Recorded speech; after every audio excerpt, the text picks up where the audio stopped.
sallallahu aleyhi Fatıma, sallallahu aleyhi Fatıma, sallallahu aleyhi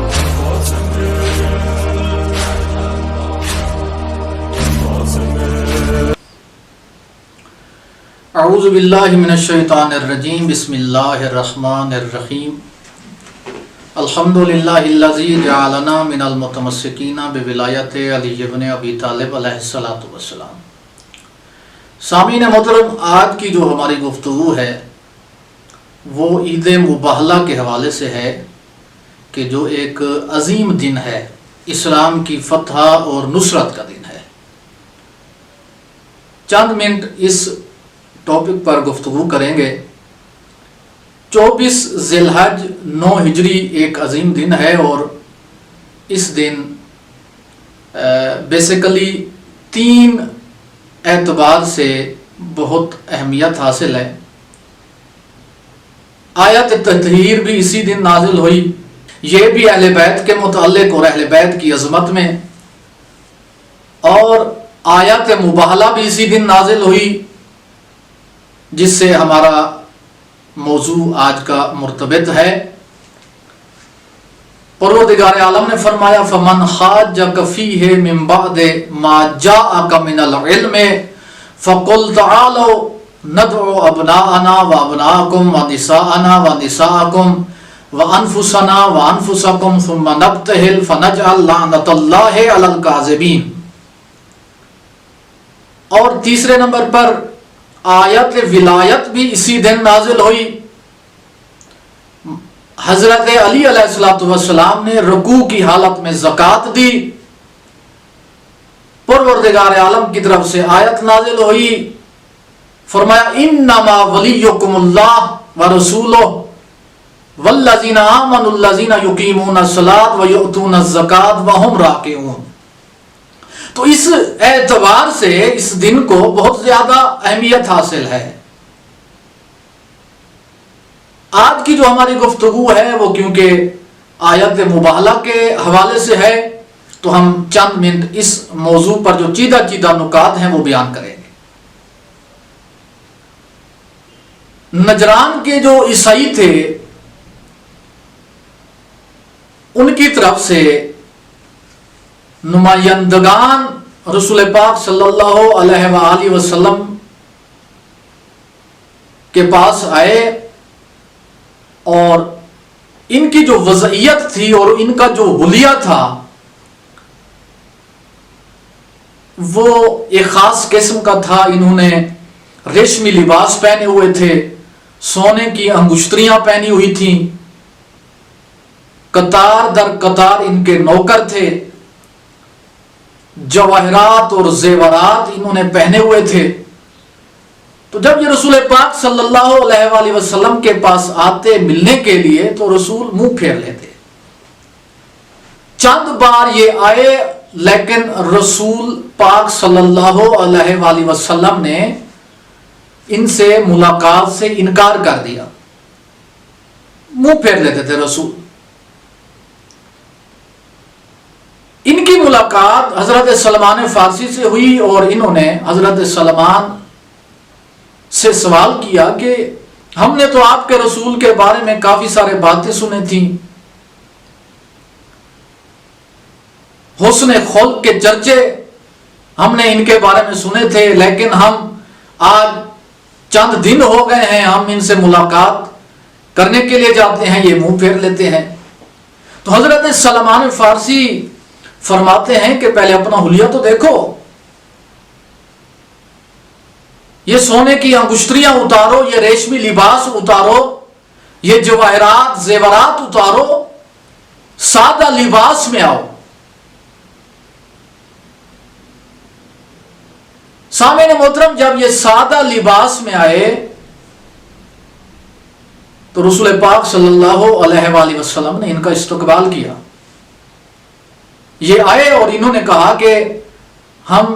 آپ سے ایک سوال پوچھنا چاہتے ہیں کہ آپ کا حضرت عیسیٰ کے بارے میں کیا نظریہ ہے؟ تو رسول پاک صلی اللہ علیہ وآلہ وسلم نے فرمایا کہ وہ اللہ کے نبی تھے، صاحب شریعت تھے، صاحب کتاب تھے، انہوں نے کہا نہیں، ہمارا یہ عقیدہ ہے کہ حضرت عیسیٰ ابن اللہ ہیں، اللہ کے بیٹے ہیں۔ تو رسول پاک صلی اللہ علیہ وآلہ وسلم نے فرمایا کہ اگر وہ اللہ کے بیٹے ہیں تو حضرت آدم کے بارے میں کیا کہو گے تم؟ ان کو تو تم مانتے ہو، ان کے بارے میں کیا کہو گے؟ وہ تو بغیر ماں اور باپ کے دنیا میں تشریف لے آئے، اللہ تعالیٰ نے ان کو خلق کیا بغیر ماں اور باپ کے، تو ان کے بارے میں کیا کہو گے؟ سامعین محترم، چند دن تک گفتگو ہوتی رہی۔ ان کو پہلے دن ہی پتہ یہ چل گیا تھا کہ رسول حق پر ہیں اور صادق ہیں، لیکن کیونکہ ان کے دل میں کھوٹ تھا، یہ چاہتے تھے کہ عوام کو گمراہ کر سکیں، عوام کو فریب دے سکیں، دھوکہ دے سکیں، اس وجہ سے انہوں نے عمدن اور جان بوجھ کر 3 دن تک گفتگو جاری رکھی تاکہ عوام کو کہہ سکیں کہ ہم تو گفتگو کرتے رہ گئے لیکن وہ ہمیں مطمئن نہ کر سکے، وہ ہمیں قانع نہ کر سکے۔ اللہ تعالیٰ کی طرف سے حکم آیا، اے میرے حبیب، فَقُلْ تَعَالُوا نَدْعُ أَبْنَاءَنَا وَأَبْنَاءَكُمْ وَنِسَاءَنَا وَنِسَاءَكُمْ وَأَنفُسَنَا وَأَنفُسَكُمْ۔ میرے حبیب، ان کو کہہ دو کہ تم اپنے بیٹوں کو بلاؤ، ہم اپنے بیٹوں کو بلائیں گے، تم اپنی عورتوں کو بلاؤ، ہم اپنی عورتوں کو بلائیں گے، تم اپنے نفسوں کو بلاؤ، ہم اپنے نفسوں کو بلائیں گے۔ ثم نبتہل فنجعل لعنۃ اللہ علی الکاذبین، پھر التجا کریں گے کہ جھوٹوں پر اللہ تعالیٰ کی لعنت ہو۔ سامعین محترم، یہاں پر جو نقطہ میں بیان کرنا چاہتا ہوں اور ہر مسلمان کو اس پر توجہ کرنے کی ضرورت ہے، وہ یہ ہے کہ 3 دن تک رسول ان کو قرآن سناتے رہ گئے، انہوں نے نہ مانا۔ یہاں سے یہ معلوم ہوتا ہے کہ جب خود پیغمبر کے لیے قرآن کافی نہیں بلکہ ان کو ضرورت پڑ گئی اہل بیت کی، ان کو ضرورت پڑ گئی صادقین کی، تو امت کیسے کہہ سکتی ہے کہ ہمارے لیے قرآن کافی ہے؟ اور اس حوالے سے کئی بار رسول پاک صلی اللہ علیہ وآلہ وسلم نے فرمایا کہ دونوں چیزیں ضروری ہیں، قرآن بھی ضروری ہے اور میری اہل بیت بھی ضروری ہے، اور فرمایا کہ میں 2 چیزیں گران بہا تمہارے درمیان چھوڑ کے جا رہا ہوں، ایک قرآن، دوسرے اہل بیت۔ لہذا یہاں سے بھی ہمیں یہ نقطہ ملتا ہے کہ دونوں چیزیں مہم ہیں اور ضروری ہیں، قرآن اور دوسری اہل بیت۔ اور جو دوسرا نقطہ اس آیت کے اندر پایا جاتا ہے کہ پروردگار عالم نے جب اپنے رسول کو حکم دیا، جب اپنے حبیب کو حکم دیا کہ میرے حبیب، میرے رسول، فَقُلْ تَعَالُوا نَدْعُ أَبْنَاءَنَا وَأَبْنَاءَكُمْ وَنِسَاءَنَا وَنِسَاءَكُمْ وَأَنفُسَنَا وَأَنفُسَكُمْ، تم اپنے بیٹوں کو بلاؤ، ہم اپنے بیٹوں کو بلائیں گے، تم اپنی عورتوں کو بلاؤ، ہم اپنی عورتوں کو بلائیں گے، تم اپنے نفسوں کو بلاؤ، ہم اپنے نفسوں کو بلائیں گے۔ یہاں پر جمع کے صیغے یوز کیے ہیں، اور جمع کا جو کم سے کم اطلاق ہوتا ہے وہ 3 پر ہوتا ہے، جبکہ اگر ہم خارج میں دیکھیں تو اپنا حسن و حسین، نساء حضرت فاطمہ سلام اللہ علیہا، انفس حضرت علی علیہ السلام۔ تو یہاں پر جمع کے صیغے کیوں یوز کیے؟ اس کی وجہ یہ ہے کیونکہ اللہ کو علم تھا کہ بعد میں کچھ لوگ پیدا ہوں گے اور کہیں گے کیونکہ اللہ نے بلایا ہی 2 کو تھا،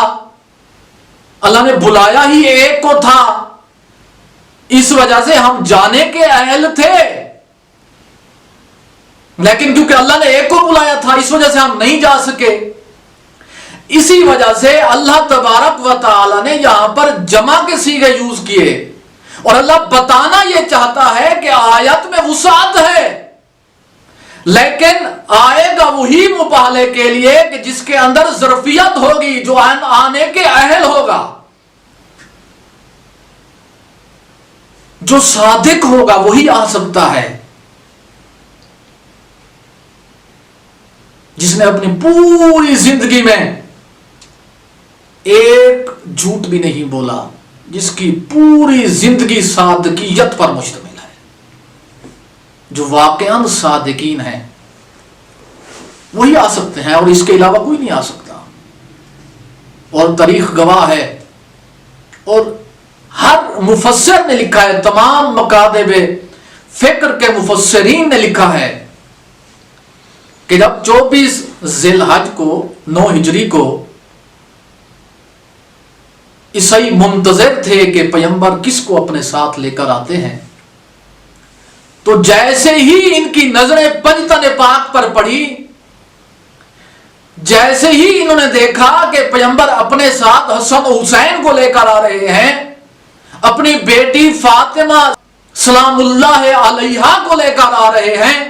حضرت علی علیہ السلام کو لے کر آ رہے ہیں، تو ان عیسائیوں کے سردار نے کہا میں ایسے چہرے دیکھ رہا ہوں کہ اگر تم نے مباہلہ کیا تو تمہاری نسلیں تباہ ہو جائیں گی، لہذا اب بھی وقت ہے کہ صلح کر لو۔ سامعین محترم، یہ صلح کے لیے آمادہ ہوئے اور رسول پاک صلی اللہ علیہ وآلہ وسلم کے پاس تشریف لے آئے اور درخواست کی کہ ہم صلح کرتے ہیں اور جزیہ دینے کے لیے آمادہ ہے۔ اب یہاں آخری بات جو میں کہنا چاہتا ہوں کہ جو بہت ہی مہم ہے، یہ عیسائی تھے، اہل اسلام نہیں تھے، مسلم نہیں تھے، اس کے باوجود یہ پہچان گئے کہ جو آ رہے ہیں یہ صادقین ہیں۔ کاش کے مسلمان جو اپنے آپ کو مسلم کہتے تھے، مسلمان کہتے تھے، وہ بھی پہچان لیتے کہ پنجتن پاک صادق ہے۔ کاش اہل اسلام بھی پہچان لیتے کہ فاطمہ جو ان کے در پہ کھڑی ہے وہ صادقین میں سے ہے، لیکن نہ پہچانا۔ دعا ہے پروردگار عالم ہم سب کو صحیح طور پر، صحیح معنوں میں معارف اسلام کو سمجھنے کی توفیق عنایت فرمائے۔